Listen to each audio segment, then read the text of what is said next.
কয়েকটা বাচ্চা বাচ্চা কুকুর এখানে ঘুমাইতো। হায় ভগবান। হ্যাঁ,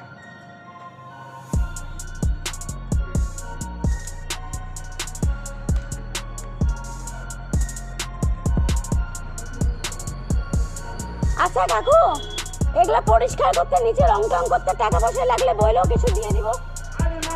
না না, কেন না, কেন না, ফ্ল্যাট রং করাইলা, টাকা চাইলা, টাকা তো দিলাম। আরে না না, তোমাদের টাকা পয়সা দিয়েই কথা, দিয়ে দিব। কত লাগবে? এত বড় কাজ করে দিলা, কত লাগবে জানাও। চলো,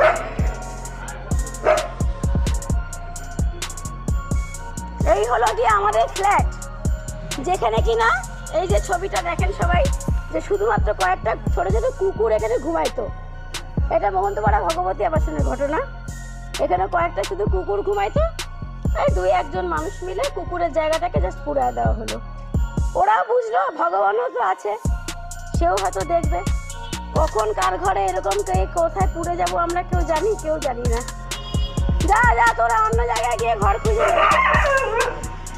এটা ভগবতী আবাসনের চিতা জ্বলতেছে, যা।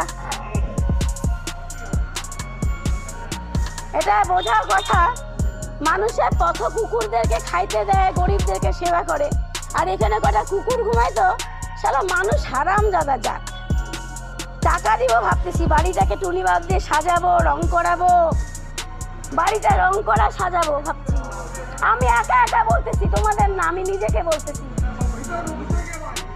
না, আমি বলতেই পারি, আমি বলতেই পারি।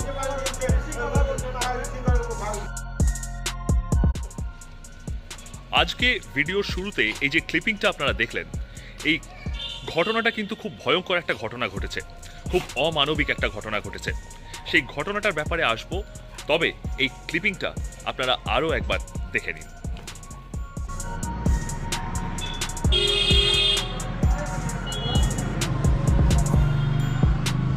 কয়েকটা বাচ্চা বাচ্চা কুকুর এখানে ঘুমাইতো। হায় ভগবান। হ্যাঁ,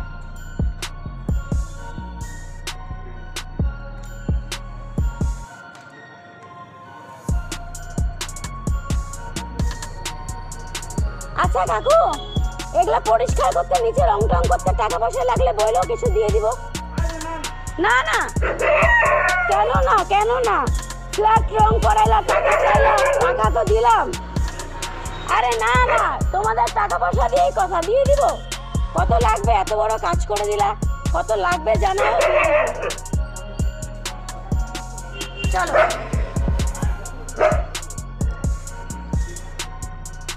এই হলো কি আমাদের ফ্ল্যাট, যেখানে কিনা এই যে ছবিটা দেখেন সবাই, যে শুধুমাত্র কয়েকটা ছোট ছোট কুকুর এখানে ঘুমাইতো। এটা মহন্তপাড়া ভগবতী আবাসনের ঘটনা। এখানে কয়েকটা শুধু কুকুর ঘুমাইতো। এই দুই একজন মানুষ মিলে কুকুরের জায়গাটাকে জাস্ট পুড়ায় দেওয়া হলো। ওরাও বুঝলো ভগবানও তো আছে, সেও হয়তো দেখবে। কখন কার ঘরে এরকম কোথায় পুড়ে যাব আমরা কেউ জানি না। যা যা, তোরা অন্য জায়গায় গিয়ে ঘর খুঁজে। এটা ভগবতী আবাসনের চিতা জ্বলতেছে, যা। এটা বোঝার কথা, মানুষের পথ কুকুরদেরকে খাইতে দেয়, গরিবদেরকে সেবা করে। আর এখানে কটা কুকুর ঘুমাইতো, শালা মানুষ হারামজাদা জাত। টাকা দিব ভাবতেছি, বাড়িটাকে টুনি বাল্ব দিয়ে সাজাবো, রং করাবো, বাড়িটা রং করা সাজাবো ভাবছি। আমি একা একা বলতেছি, তোমাদের না, আমি নিজেকে বলতেছি। না, আমি বলতেই পারি, আমি বলতেই পারি।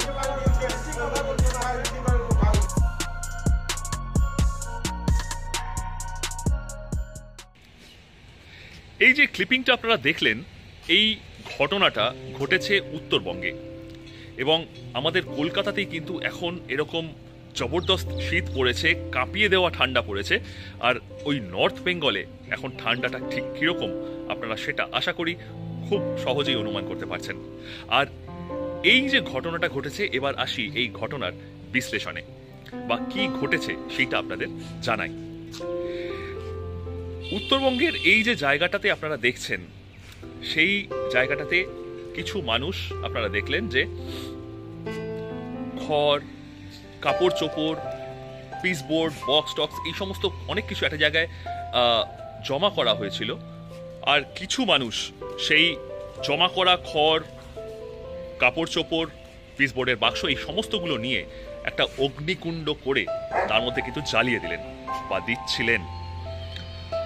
ঘটনাটা হচ্ছে এই জায়গাতে যেখানে এই ঘটনাটা ঘটেছে সেইখানকার একজন পশুপ্রেমী ভদ্রমহিলা, তিনি এই ঠান্ডাতে পথের বাচ্চাগুলোর যাতে শুতে একটু আরাম হয়, একটু যাতে ওদের কষ্ট কম হয়, সেই জন্য এই জিনিসগুলো উনি এক জায়গায় করে জমা করে রেখেছিলেন। আর বাচ্চাগুলো তাতে বেশ কিছুটা আরামও পাচ্ছিল। কিন্তু সমস্যা বাধে কিন্তু অন্য জায়গায়। আপাতভাবে কিন্তু এটা একটা অ্যানিম্যাল ক্রুয়েলটির ঘটনা বলেই মনে হয় এবং কিছুটা তাইও। এখন আপনাদের প্রশ্ন হতে পারে আমি কেন কিছুটা বলছি, এর কারণ আছে। এই ঘটনার আমি কিন্তু খোঁজ নিই। ওখানে ওই অঞ্চলে আমার এক বন্ধু থাকে, সেও পশুপ্রেমী। তাকে ফোন করে আমি কিন্তু এই বিষয়টা সম্বন্ধে খোঁজ খবর নিই এবং সেই খোঁজ খবর নিতে গিয়ে যে সত্যিটা বেরিয়ে এলো, যে সত্যিটা উঠে এলো, সেটাও কিন্তু আমাদের এই পশুপ্রেমীদের যে অ্যাক্টিভিটিস এগুলো সম্বন্ধেও কোথাও একটুখানি হলেও প্রশ্ন কিন্তু তুলেই দেয়।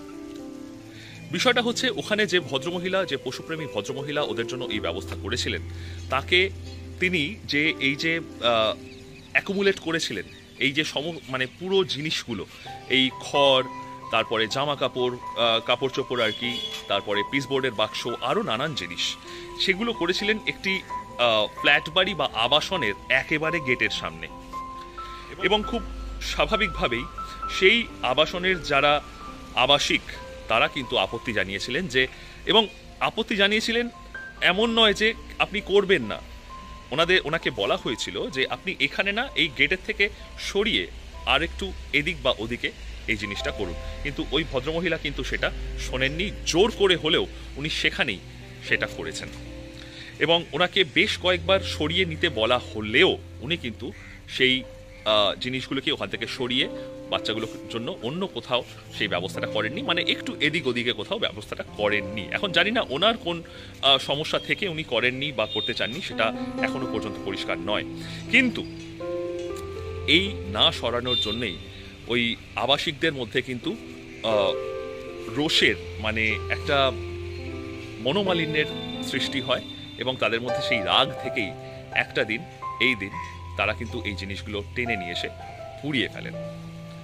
এরপরেও কিন্তু বেশ কিছু কথা থেকে যায়। প্রথমত, যে ভদ্রমহিলাকে এই যে বিষয়গুলো বলা হয়েছিল যে আপনি ওদের জন্য করছেন, খুব ভালো কথা, আপনি এই দিক একটু সরিয়ে বা অন্য কোথাও এখান থেকে একটু সরিয়ে, গেট থেকে একটু সরিয়ে আপনি এই জিনিসগুলোর ব্যবস্থা করুন, উনি শুনলেন না, উনি শোনেননি। এবং খুব স্বাভাবিকভাবেই সেখানকার মানুষের মধ্যে কিন্তু এই রাগটা তৈরি হয়। এই রাগের বহিঃপ্রকাশই হয় কিন্তু এইটাতে, এই ঘটনাতে। এতে ক্ষতিটা কার হলো? এতে ক্ষতিটা কিন্তু হলো ওই অবলা বাচ্চাগুলোর।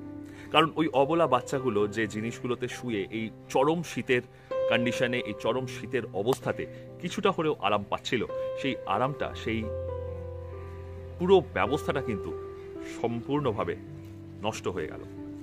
এবং এর থেকেও যে বড় ক্ষতিটা হলো সেটা হচ্ছে ওই ভদ্রমহিলার সঙ্গে এই আবাসিকদের একটা পারস্পরিক সম্পর্কের জায়গাটা। দেখুন, এখানেই আসছে দ্বিতীয় পয়েন্ট। আমরা যারা ওদের জন্য কাজ করি, এই অবলাগুলোর জন্য কাজ করি, কথা চিন্তা করি, ওদের কষ্টের বিষয়টা মাথায় রেখে কাজ করার চেষ্টা করি, তাদের কিন্তু একটা কথা মনে রাখতে হবে যে আমরা কিন্তু কখনোই আমাদের আশেপাশে যে সমস্ত মানুষরা আছেন তাদেরকে খেপিয়ে তুলে বা তাদের বিরুদ্ধে খড়গহস্ত হয়ে, রাগান্বিত হয়ে আমরা ওদের জন্য কাজ করি, এটা কিন্তু কখনো করা যাবে না। এটা না করলেই মঙ্গল। হ্যাঁ, কিছু ক্ষেত্রে এরকম হয় যে মেজাজ ঠিক রাখা যায় না, মাথা গরম হয়ে যায় এবং এরকম কিন্তু অমানবিক বেশ কিছু ঘটনা ঘটেও থাকে। হ্যাঁ, সেগুলো ব্যতিক্রমী ঘটনা, কিন্তু স্বাভাবিকভাবে আমাদের কিন্তু মাথায় রাখতে হবে যে আমরা যারা ওদের নিয়ে কাজ করি তাদের কিন্তু এই সমস্ত আশেপাশে যে সমস্ত পারিপার্শ্বিক মানুষজন আছেন, প্রতিবেশী থেকে শুরু করে অঞ্চলের যে সমস্ত মানুষজন আছেন, তাদের সঙ্গে করে আমাদের ওদের জন্য কাজ করতে হবে, তাদের আমাদের সাথে করে নিয়ে কাজ করতে হবে, এমনভাবে ট্যাক্টফুলি, এমনভাবে কৌশলে আমাদের কথা বলতে হবে বা কাজ করতে হবে যাতে সেই সমস্ত মানুষরা রেগে না যান বা এই সমস্ত অবলা জীবগুলোর এগেইনস্টে না চলে যান। কারণ ওদের জন্য আমরা কাজ করছি আর মানুষের কথা যদি না চিন্তা করি তাহলে কিন্তু এই কাজ করা অত্যন্ত অত্যন্ত কঠিন হয়ে যাবে এবং খুব স্বাভাবিকভাবেই সেটা একটা আর হারমোনির পর্যায়ে থাকবে না, সেটা একটা কিন্তু দ্বন্দ্বের জায়গায় চলে আসবে এবং তাতে সব থেকে বড় ক্ষতিগ্রস্ত কিন্তু হবে, আমি বারবার বলছি, এই অবলা বাচ্চাগুলোই। কারণ আমি আপনি সবসময় কিন্তু ওদের 24 ঘন্টা দেখাশোনা করতে পারি না, আমাদের কাজ আছে, কর্ম আছে, আমাদের দায় দায়িত্ব কর্তব্য সমস্ত কিছু আছে, সেই সমস্ত জন্য কিন্তু আমাদের বেরোতে হয়, আমাদের কাজে বেরোতে হয়। এবং এই কাজে বেরোনো বা যে কোনো সময় যে কোনো প্রয়োজনেই আমরা যদি ওই জায়গা থেকে সরি বা আমরা সেখানে অনুপস্থিত থাকি তখন কিন্তু ওদের যে কোনো রকম বড় ক্ষতি হয়ে যাবার ভীষণ ভীষণ সম্ভাবনা থেকেই যায়, এটা কিন্তু মানতেই হবে। সুতরাং আমরা যারা কাজ করছি ওদের জন্য তাদের কিন্তু এই সমস্ত সাধারণ মানুষকে সঙ্গে নিয়ে যতটা সম্ভব আমাদের চেষ্টা করতে হবে তাদের সঙ্গে নিয়ে আমরা যেন এই কাজগুলো করি এবং ওদের কথা সেই রকমভাবেই চিন্তা করি। এই যে ভদ্রমহিলা, এই ভদ্রমহিলা যদি সেই মানুষগুলোর কথা শুনে, যদি এই যেটা বললাম এটাই যদি প্রকৃত ঘটনা হয়ে থাকে, যদি শুনে সেই জিনিসপত্রগুলো একটু সরিয়ে নিতেন তাহলে কিন্তু এই মানুষগুলো ওদের আরও বেশি ভালোবাসতো, সেই ভদ্রমহিলার সঙ্গে তাদের সম্পর্কও ভালো থাকতো এবং পুরো জিনিসটা, পুরো পরিবেশটা কিন্তু একটা বন্ধুত্বের পরিবেশ থাকতো। সেখানে কিন্তু এই অশান্তি, এই যে ঘটনাটা আমরা দেখলাম এই ভিডিওতে বা এখনো দেখছি, এই রকম ঘটনা কিন্তু ঘটতো না। আপনারাই বলুন, আপনারা কি ভাবছেন এই ঘটনা সম্বন্ধে? এই বিষয়টা সম্বন্ধে আপনাদের একটু অবহিত করা প্রয়োজন বলে মনে করলাম এই ব্যাপারটা, কারণ পাড়ায় পাড়ায়, অঞ্চলে অঞ্চলে এইরকম ঘটনা কিন্তু ঘটেই চলেছে। এখানে আমাদের পশুপ্রেমীদের, আমরা যারা ওদের নিয়ে কাজ করি তাদের কিন্তু একটা অতিরিক্ত দায়িত্ব থেকেই যায়। কারণ এই যে যারা ওদের সম্বন্ধে অতটা কিছু ভাবেন না, অতটা অ্যাওয়ার নন বা সাধারণ মানুষ, এবং এই যে অবলা জীবগুলো, অবলা পথপশুরা, তাদের মাঝখানের ব্রিজ কিন্তু আমরা। সুতরাং আমরা এই ব্রিজিংটা যদি ভালোভাবে না করি তাহলে ক্ষতিগ্রস্ত হবে কিন্তু সবচেয়ে বেশি এই অবলা প্রাণগুলো, যাদের জন্য আমাদের প্রাণ কাঁদে আর যাদের জন্য আমরা সারাদিন ভাবনা চিন্তা সমস্ত কিছু ওদের জন্যই আমরা করি। এটুকুই ছিল আপনাদের জানানো। আপনারা এই ঘটনা সম্বন্ধে বা এই ধরনের ঘটনাগুলো সম্বন্ধে আপনারা কি মনে করেন? আমি যে কথাটা বললাম, আমি যেভাবে আমাদের পশুপ্রেমীদের চলবার কথা বললাম, এই চলাটা, এই ওয়েটা সম্বন্ধে আপনারা কি ভাবেন? অবশ্যই আপনাদের এই গুরুত্বপূর্ণ মতামত আমাদের কমেন্ট বক্সে জানান, আমাদের ভিডিওর কমেন্ট বক্সে জানান। এবং আরও একবার জানাই যে আমাদের কিন্তু সুপার থ্যাঙ্কস বাটন চালু হয়ে গিয়েছে। এই সুপার থ্যাঙ্কস দেখবেন আমাদের ভিডিওর নিচে লাইক, শেয়ার, মিক্স এই ধরনের অনেকগুলো বাটনস আছে, ট্যাবস আছে। সেই ট্যাবসের একদম ডান দিকে একটা লাভ সাইন দেওয়া, তার মধ্যে একটা ডলারের সাইন এবং সেখানেই লেখা থাকবে thanks. That is the super thanks button. এই সুপার থ্যাঙ্কস বাটনে ক্লিক করে আপনি যদি স্টেপসগুলো ফলো করেন তাহলে আপনারা যে অর্থ সাহায্য আমাদের করতে চান এই অর্থ কিন্তু আপনার অ্যাকাউন্ট থেকে কেটে আমাদের ইউটিউব অ্যাকাউন্টে জমা হবে, চলে আসবে। এবং এই প্রত্যেকটি টাকা, এই প্রত্যেকটি পয়সা কিন্তু খরচ হবে ওদের এই বাচ্চাগুলোর, অবলা বাচ্চাগুলোর ডেইলি ফিডিং, চিকিৎসা এবং স্টেরিলাইজেশনের জন্য। কারণ ওদের ডেইলি ফিডিংয়ের জন্য আমাদের একটা বিশাল অঙ্ক খরচ হয় প্রতিদিন, প্রতি মাস। এবং আমরা আমাদের এই ওয়াচডগের পক্ষ থেকে কিন্তু প্রায় 6-7 বছর হয়ে গেল আমরা 40টি বাচ্চার, কম বেশি 40টি বাচ্চার আমরা কিন্তু সমস্ত রকম দায়িত্ব নিয়ে এসেছি, নিয়ে চলছি এবং এতে কিন্তু খরচ প্রচুর হয়। সুতরাং আপনারা যদি একটু এগিয়ে আসেন, আমাদের পাশে দাঁড়ান, খুব খুব খুব বড় উপকার হয়। এবং সাথে আরেকটা জিনিস বলে দিই যে আমাদের চ্যানেলে কিন্তু জয়েন বাটনও চালু হয়ে গিয়েছে। এটি একটি পেইড মেম্বারশিপের অপশন। আপনারা এই অপশনটা ক্লিক করলেও দেখবেন জয়েন আমাদের চ্যানেলের ঠিক নিচেই একটা ট্যাব আছে জয়েন্ট ট্যাব বলে, সেই জয়েন্ট ট্যাবে ক্লিক করে এবং যদি সেই স্টেপসগুলো ফলো করেন তাহলেও কিন্তু সেই একইভাবে আপনার অ্যাকাউন্ট থেকে আপনি যে টাকাটা আমাদের দিতে চান, আমাদের সাহায্য করতে চান, আপনারা সেটা আমাদের অ্যাকাউন্টে পাঠাতে পারেন। তো এই ছিল আজকের ভিডিও, আর দীর্ঘায়িত করছি না, অলরেডি অনেকটাই দীর্ঘ হয়ে গিয়েছে। ভালো থাকবেন, খুব ভালো থাকবেন, আর অবশ্যই ভালো রাখবেন আপনার আশেপাশের সমস্ত না মানুষ বাচ্চাদের। দেখা হচ্ছে আগামী ভিডিওতে, ভালো থাকবেন।